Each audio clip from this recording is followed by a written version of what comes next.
मिट्टी का कौवा घर। संगीता अपनी माँ के साथ बहुत सुंदर सुंदर मिट्टी के बर्तन बनाया करती थी। उसे पक्षियों से बहुत लगाव था। उसके घर के आंगन में एक कौवा हर रोज सुबह आकर बैठ जाता।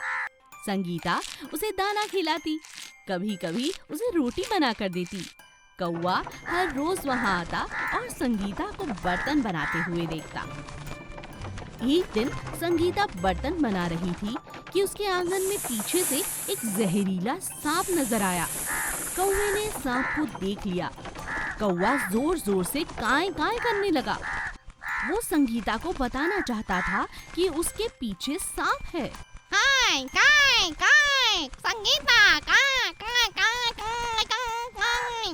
लगातार आवाज लगाने की वजह से संगीता का ध्यान कौवे पर चला जाता है और वो बर्तन बनाना छोड़कर उसके पास पेड़ के पास पहुंच जाती है।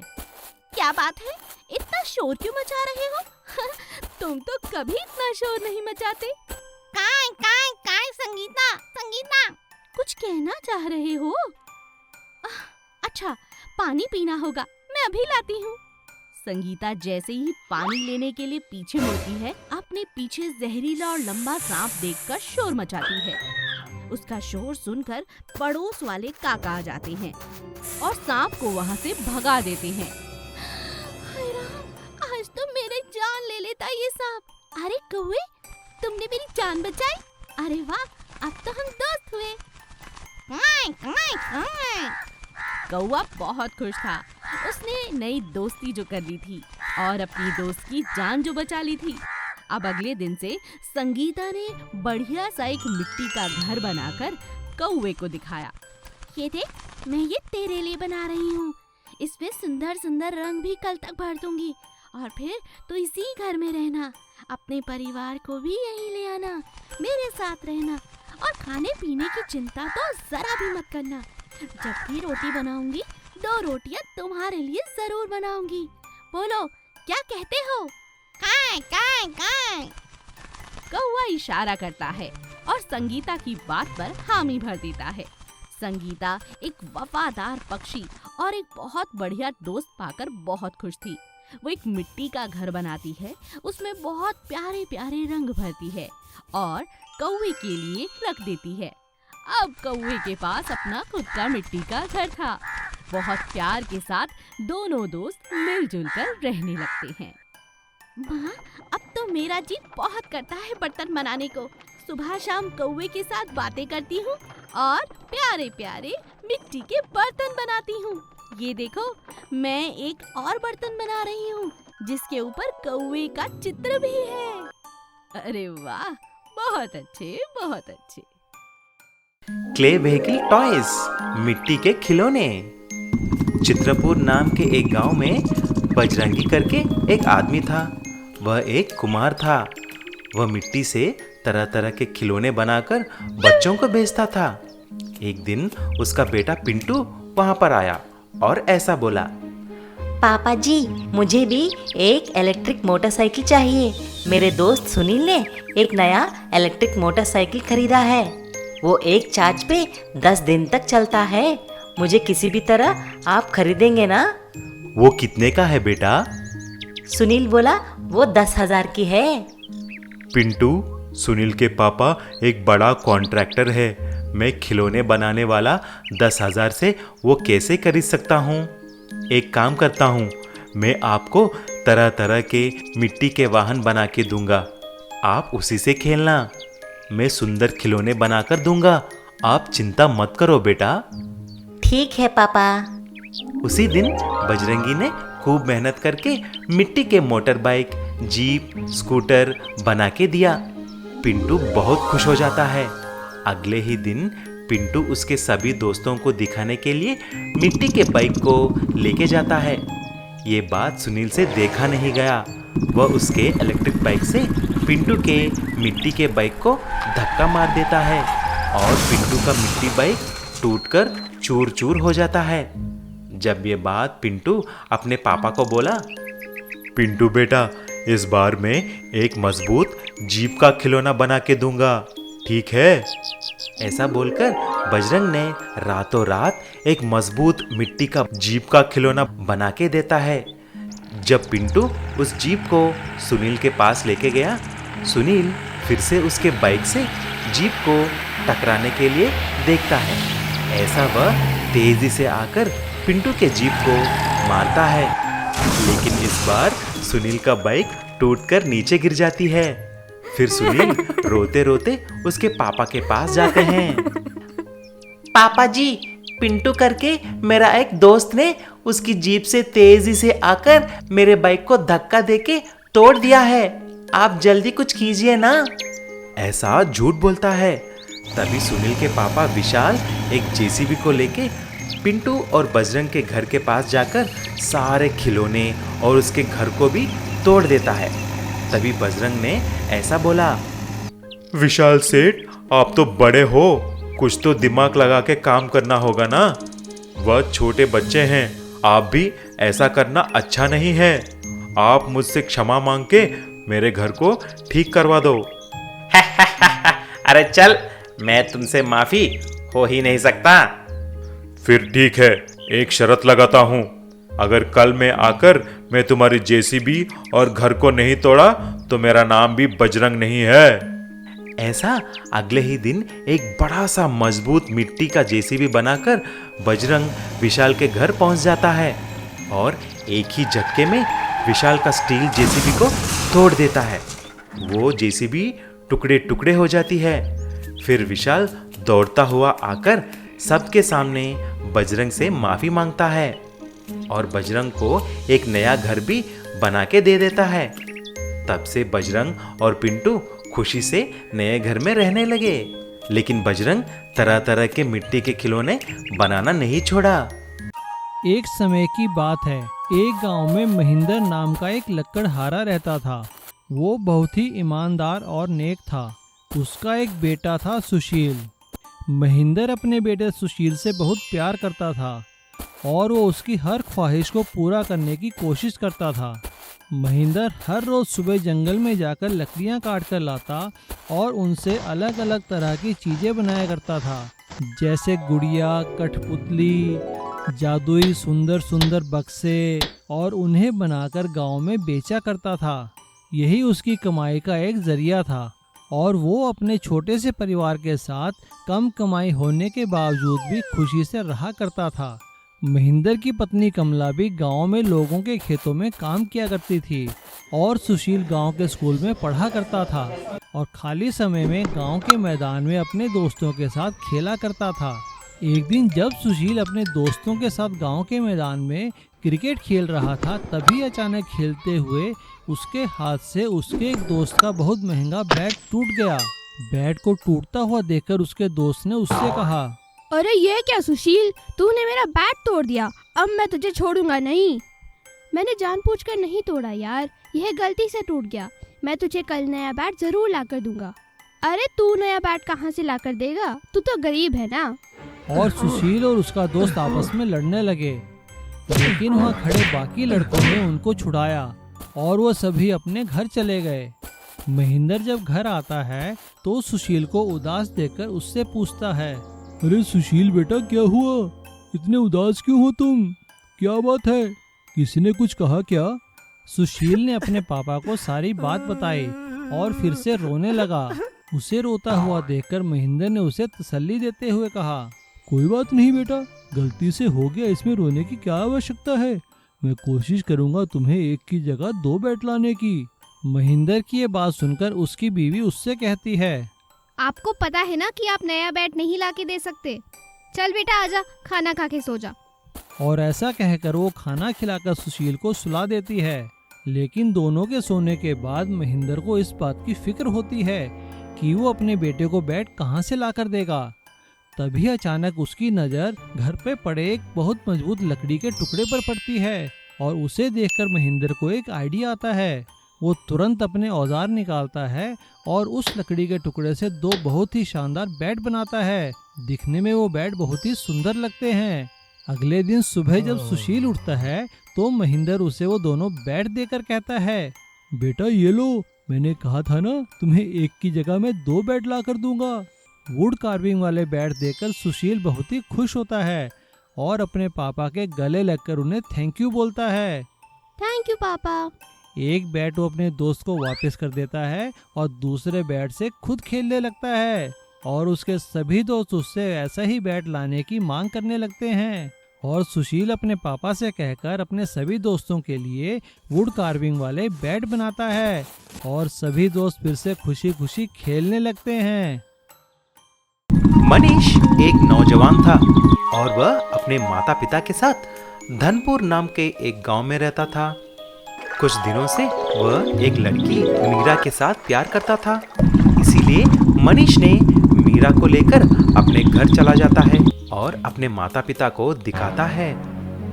छी छी, तुमने गांव में मेरा इज्जत निकाल दी। तुमको जाकर इसी से प्यार करना था क्या? पिताजी, आप कुछ भी बोलो, मीरा एक अच्छी लड़की है और मैं इससे ही शादी करना चाहता हूँ। अच्छा तो ठीक है, अभी के अभी तुम मेरे घर से निकल जाओ, चले जाओ और फिर कभी तुम्हारा मुंह मत दिखाओ। ऐसा मनीष और मीरा एक मंदिर में शादी कर लेते हैं और उसी गांव में एक घर किराए पे लेते हैं। कुछ साल के बाद उन्हें एक लड़का होता है जिसका नाम था संजय। देखते ही देखते संजय 7 साल का हो जाता है। लेकिन एक दिन उस गांव में बहुत बड़ी बारिश हो जाती है और बाढ़ आ जाती है। सारे घर डूबकर बहने लगे। ऐसा ही मनीष और मीरा का घर भी बह जाती है। तभी तीनों मिलकर मनीष के पिता के घर आते हैं। तभी मीरा ने बोली, ससुर जी, दया करके दरवाजा खोलिए, हमें अंदर आने दीजिए। मेरे लिए तो नहीं, लेकिन अपने बेटा और पोते के लिए तो हमें अंदर आने दीजिए ना। मनहूस लड़की, तुम्हारे वजह से ही तो हमें अपना बेटा दूर हो गया है। चले जाइए यहाँ से। उनकी बात सुनकर मनीष, मीरा और संजय मिलकर एक छोटे से पहाड़ के ऊपर चले जाते हैं। बिना घर के उनको बहुत तकलीफ होने लगी। तभी मनीष ने बोला, मीरा और संजय, अब हम यहीं पर रहेंगे। मैं कुछ लकड़ियों के साथ घर बनाऊंगा। पापा, तो फिर मैं और माँ जाकर कुछ पेड़ तोड़कर लकड़ियों का इंतजाम करेंगे, ठीक है? नहीं बेटा, हमें पेड़ नहीं काटना चाहिए। देखो कितने सूखे लकड़ियां यहाँ पर हैं। हम जाकर उसी से घर बनाएंगे। तुरंत तीनों मिलकर लकड़ियों को ढूंढने में लग जाते हैं। तभी अचानक एक पौधे के पास एक सांप संजय को डस लेती है और संजय तुरंत नीचे गिर जाता है, गिड़गिड़ाने लगता है। मनीष और मीरा वहां आकर रोने लगते हैं। अरे अरे मेरे बच्चे, उठ जाओ, उठो। उठो बेटा, उठो। जी, जल्दी इसको हॉस्पिटल लेके जाइए। तभी एक जादुई बांस का पेड़ से आवाज निकलने लगती है। मनीष और मीरा, आप घबराइए मत। मैं एक जादुई बांस का पेड़ हूँ। आपने जो पेड़ों के बारे में बोला है मैंने सुन लिया है, इसीलिए आपको मैं एक जादुई घर बनाकर देने के लिए सोच रहा हूँ। आप मन में एक घर सोचकर आंखें बंद कर लो। जब मीरा और मनीष आंखें बंद किया तो उनके सामने एक अद्भुत सुंदर बांस से बना हुआ घर बन जाता है और संजय भी उठ जाता है। अरे माँ, मैं तो अभी अभी सोया हूँ, इतने में आपने घर बना दी। उसकी बातें सुनकर मीरा और मनीष हंसने लगे और जादुई बांस के घर में रहने लगे। एक दिन चंपा अपने पति के साथ अपने मायके से वापस लौट रही थी। कई दिनों बाद उसका पति उसे घर ले जाने के लिए आया था। चलते चलते अंधेरा होने ही वाला था कि चंपा के पति ने उससे कहा, अरे चंपा, अंधेरा होने ही वाला है, अभी घर बहुत दूर है। आज तो कोई गाड़ी भी नहीं दिखाई दे रही। क्यों ना हम जंगल के रास्ते से चलें? हम घर जल्दी पहुंच जाएंगे इस तरह। अपने पति की बात पर चंपा कहती है, हाँ हाँ क्यों नहीं, इतने दिन हो गए, घर जाने का तो मन ऐसा हो रहा है कि जितना जल्दी पहुंचकर आराम कर लूं उतना अच्छा है। आप जैसा कहते हैं वही ठीक है। दोनों पति पत्नी जंगल के छोटे रास्ते से अपने गांव की तरफ चल पड़े। चंपा की माँ ने एक खाने का डब्बा चंपा को दिया था ताकि रास्ते में भूख लगने पर दोनों पति पत्नी बैठकर खा सकें। अजी सुनते हो, कितना प्यारा मौसम है और ये पेड़ देखो कितना घना है। चलिए यहाँ बैठकर खाना खा लेते हैं। हाँ, ये ठीक रहेगा। अभी तो घर बहुत दूर है। दोनों पति पत्नी पेड़ के नीचे बैठकर खाना खाना शुरू ही करने वाले थे कि अचानक एक साधु उन्हें दिखाई पड़ा। साधु ने उन्हें देखकर कहा, भिक्षाम देहि, भिक्षाम देहि। चंपा बहुत हैरान थी। उसे बहुत तेज भूख लगी थी, लेकिन अब दोनों पति पत्नी के पास उस साधु को देने के लिए कुछ भी नहीं था। बाबा, क्या आप ये खाना खाओगे? मेरी माँ ने बड़े चाव से बनाकर भेजा है और ये देखो, ये लड्डू भी है। भिक्षाम देहि।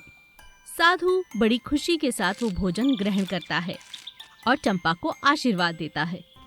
बेटी, तुम कहाँ जा रही हो? मैं अपने घर जा रही हूँ। ये रास्ता हमारे गांव की तरफ छोटा पड़ता है, तो मेरे पति ने कहा कि क्यों ना हम इसी रास्ते से जाएं। ये तुमने अच्छा निर्णय नहीं लिया। इस घनघोर जंगल में बहुत सारे बाघ रहते हैं, पर कोई बात नहीं। आज मैंने बहुत दिनों के बाद भोजन किया है। यहाँ कोई इंसान आता जाता नहीं, इसीलिए बिना भिक्षा के मैं खा नहीं सकता। तो आज मैं तुम्हें वरदान देता हूँ, अगर तुमने अपने दुपट्टे से किसी भी बाघ को छुआ तो वो सोने में बदल जाएगा और तुम्हारा नुकसान नहीं कर पाएगा। चंपा और उसका पति साधु को प्रणाम करते हैं और अपने घर की तरफ चल देते हैं। अचानक जैसे ही वो गांव पहुंचने वाले थे, एक बाघ उनके सामने आ जाता है और बाघ चंपा के पति पर हमला कर देता है। चंपा घबरा जाती है, लेकिन तभी उसे साधु की कही हुई बात याद आ जाती है। तुरंत वो अपना दुपट्टा बाघ को लगाती है। बाघ जिस हालत में भी था, वो तुरंत सोने में बदल जाता है। अरे शुक्र है साधु बाबा ने ये चमत्कार, ये जादू जो मुझे दे दिया, उससे तुम्हारी जान बच गई। तुम ठीक तो हो ना? हाँ हाँ चंपा, मैं बिल्कुल ठीक हूँ। चलो चलो घर चलते हैं। दोनों पति पत्नी सोने के बाघ को वहीं छोड़कर अपने घर शांति से लौट आते हैं। इसीलिए कहते हैं, कर भला तो हो भला। लालची चिकन वाला। एक गांव में जगत नाम का एक आदमी था। वो चिकन की दुकान चलाता था। उसके मन में बहुत लालच था। वो हमेशा पैसे बचाने की ही सोचता था। रियाज जगत को चिकन की सप्लाई करता था। जगत उससे खराब चिकन कम दाम पर खरीदता और ग्राहकों को अधिक दाम पर बेच देता। रियाज को यह बिल्कुल भी पसंद नहीं था। अरे वाह, आज तो बहुत कमाई हुई है। बस ये रियाज चिक चिक करता है। एक दिन जगत गांव के बाहर कहीं जा रहा था। उसने देखा रियाज एक मुर्गी फार्म से निकल रहा है। अच्छा, तो ये रियाज यहाँ से मुर्गियाँ खरीदता है। कल मैं भी यहाँ से मुर्गी खरीदूंगा। अगले दिन जब रियाज चिकन सप्लाई देने आया, तब जगत ने उसे मुर्गी खरीदने से मना कर दिया। अरे रियाज, पहले सारा चिकन खत्म होने दो, बाद में खरीदूंगा। जगत उस फार्म पर जाता है जहां उसने रियाज को देखा था, लेकिन उसे वहां कोई दिखाई नहीं देता। अरे कोई है, अरे कोई है। जगत वहां आवाज लगाता है, लेकिन उसे कोई जवाब नहीं आता। अरे वाह, यहाँ तो मुर्गियां ही मुर्गियां हैं और कोई देखने वाला भी नहीं। कुछ मुर्गियां उठा लेता हूँ। और जगत ने वहाँ से कुछ मुर्गियाँ उठाई और तेजी से वहाँ से निकल गया। अरे वाह, आज तो मज़ा ही आ गया। बिना कोई खर्च किए कमाई ही कमाई। अब रोज ही ऐसा करूँगा। अब जगत रोज रात को फार्म पर जाता और मौका पाकर मुर्गियाँ उठाकर ले आता। इस तरह वो लगातार मुर्गियाँ रात को चोरी करता रहा और बेचता रहा। जब फार्म में मुर्गियाँ कम होने लगी तो फार्म के मालिक को कुछ शक हुआ। उसने फार्म पर नज़र रखनी शुरू की। उसने देखा कि एक रात जगत वहाँ से मुर्गी उठाकर ले जा रहा है। तब फार्म के मालिक ने एक चाल चली। उसने अपनी 4 मुर्गियाँ रात को फार्म में खुली छोड़ दी और एक मुर्गी को एक खास तरह की रोटी खिला दी। रात को जगत मुर्गियाँ चुराकर ले गया। अगले ही दिन फार्म के मालिक ने जगत की दुकान से सारी मुर्गियाँ खरीद ली और वो खास तरह की रोटी वाली मुर्गी भी उसी के पास मिली। तब मालिक को पता चला कि चोर कौन है। उसने पुलिस बुलाई और जगत को पुलिस के हवाले कर दिया। सीख, चोरी का काम हमेशा फलता नहीं है। एक बड़े नगर के पास एक छोटे से गांव में बिरजू नाम का एक ग्वाला रहता था। उसके पास 2 गायें थी। वह बहुत ही ईमानदार था और ईमानदारी से दूध बेचने नगर जाता था। उसने कभी दूध में पानी नहीं मिलाया। एक दिन बिरजू को एक और ग्वाला मिला जो बड़े शहर में अपना दूध बेचकर आ रहा था। अरे बिरजू, तुम्हें देखकर मुझे बहुत खुशी हुई। क्या करते हो तुम? मैं पास ही के नगर में दूध बेचता हूँ। कितनी गायें हैं तुम्हारे पास? 2 गाय। कब से कर रहे हो यह काम? 2 साल से कर रहा हूँ भाई। तो क्या 2 साल में तुमने कोई तरक्की नहीं की? तरक्की का तो पता नहीं, पर तसल्ली बहुत है। मैं पूरी ईमानदारी से दूध बेचता हूँ, कोई मिलावट नहीं करता और चैन की नींद सोता हूँ। अरे इस तरह तो तुम कभी तरक्की नहीं कर पाओगे। क्या तुम नहीं चाहते कि तुम्हारे पास बहुत सी गाय हो, तुम्हारे पास एक बड़ा घर हो, नौकर चाकर हो? ये सब कौन नहीं चाहता, पर यह संभव कैसे है? अरे देखो, थोड़ा सा दूध लो और उसमें पानी मिला लो। आजकल सब यही करते हैं। आज के ज़माने में असली दूध पचता किसको है? हाँ, मैं कुछ समझ रहा हूँ। तुम ठीक कह रहे हो। आजकल किसी को असली दूध नहीं पचता। मुझे तुम्हारी बात मान लेनी चाहिए, तभी मैं तरक्की कर पाऊंगा। अगले दिन बिरजू ने भी दूध में पानी मिलाना शुरू किया और नगर में बेच आया। इससे उसने ज़्यादा पैसे कमा लिए। अरे वाह, आज तो मैंने 100 रुपये अधिक कमाए, मज़ा आ गया। और इस तरह लालच में आकर बिरजू दूध में खूब पानी मिलाता और उसे बेचने लगा। पर एक एक करके उसके ग्राहक कम होते चले गए। अरे आज भी दूध बच गया, अब कैसे कमाई करूं? मैं जितना पानी रोज मिलाता हूं उतना ही दूध बच जाता है। पिताजी से पूछता हूं कि क्या करूं। और बिरजू ने सारी बात अपने पिता को बताई। बेटा, इस तरह किसी की बातों में आकर अपना व्यापार खराब नहीं करना चाहिए। बेईमानी करके कोई खुश नहीं रह सकता। अब तुम कल से ईमानदारी से ही अपना काम शुरू करो और बिना मिलावट के दूध बेचो। ठीक है पिताजी। और बिना मिलावट का दूध बेचने के बाद बिरजू के ग्राहक फिर से वापस आ गए। सीख, ईमानदारी ही सफलता की कुंजी है। गन्ने का रस।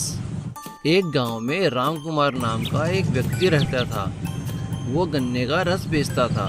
उसके गन्ने का रस बहुत ही मीठा और स्वादिष्ट होता था, पर वह खुद बहुत ही कड़वा बोलने वाला और झगड़ालू व्यक्ति था। रामकुमार, तुम्हारे दुकान के गन्ने का रस पीने में बहुत मजा आता है। हाँ हाँ ठीक है, सभी लोग यह कहते हैं, इसमें नया क्या है? रामकुमार हमेशा परेशान रहता था।